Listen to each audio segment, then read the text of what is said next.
کہتے ہیں ایک چینی بڑیا کے گھر میں پانی کے لیے 2 مٹکے تھے جنہیں وہ روزانہ ایک لکڑی پر باندھ کر اپنے کندھے پر رکھتی اور نہر سے پانی بھر کر گھر لاتی۔ ان 2 مٹکوں میں سے ایک تو ٹھیک تھا مگر دوسرا کچھ ٹوٹا ہوا تھا۔ ہر بار ایسا ہوتا کہ جب یہ بڑیا نہر سے پانی لے کر گھر پہنچتی تو ٹوٹی ہوئے مٹکی کا آدھا پانی راستے میں ہی بہہ چکا ہوتا، جبکہ دوسرا مٹکا پورا بھرا ہوا گھر پہنچتا۔ ثابت مٹکا اپنی کارکردگی سے بالکل مطمئن تھا، لیکن ٹوٹا ہوا مٹکا اپنی کارکردگی سے بالکل ہی مایوس تھا، حتیٰ کہ وہ تو اپنی ذات سے بھی نفرت کرنے لگا تھا کہ آخرکار کیوں وہ اپنے فرائض کو اس انداز میں پورا نہیں کر پاتا جس کی اس سے توقع کی جاتی ہے۔ اور پھر مسلسل 2 سالوں تک ناکامی کی تلخی اور کڑواہٹ لیے ٹوٹی ہوئی گھڑے نے ایک دن اس عورت سے کہا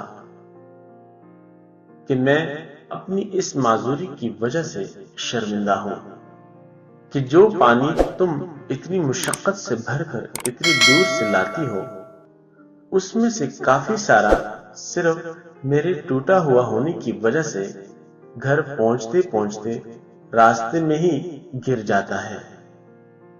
ٹوٹی ہوئی گھڑی کی یہ بات سن کر بڑھیا ہنس دی اور کہا، کیا تم نے ان سالوں میں یہ نہیں دیکھا کہ میں جس طرف سے تم کو اٹھا کر لاتی ہوں ادھر تو پھولوں کے پودے ہی پودے لگے ہوئے ہیں، جبکہ دوسری طرف کچھ بھی نہیں اگا ہوا۔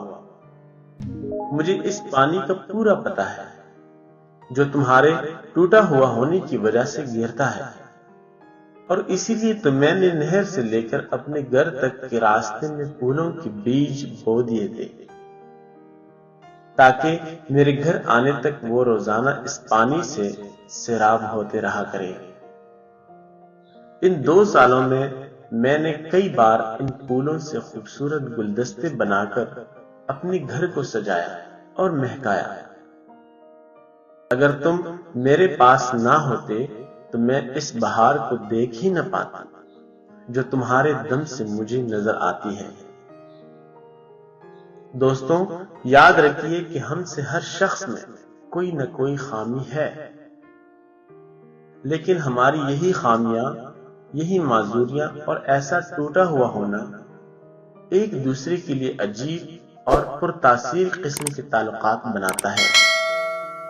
ہم پر واجب ہے کہ ہم ایک دوسرے کو ان کی خامیوں کے ساتھ ہی قبول کریں۔ ہمیں ایک دوسرے کی ان کی خوبیوں کو اجاگر کرنا ہے جو اپنی خامیوں اور معذوریوں کی خجالت کے بوجھ میں دب کر نہیں دکھا پاتے۔ معذور بھی معاشرے کا حصہ ہوتے ہیں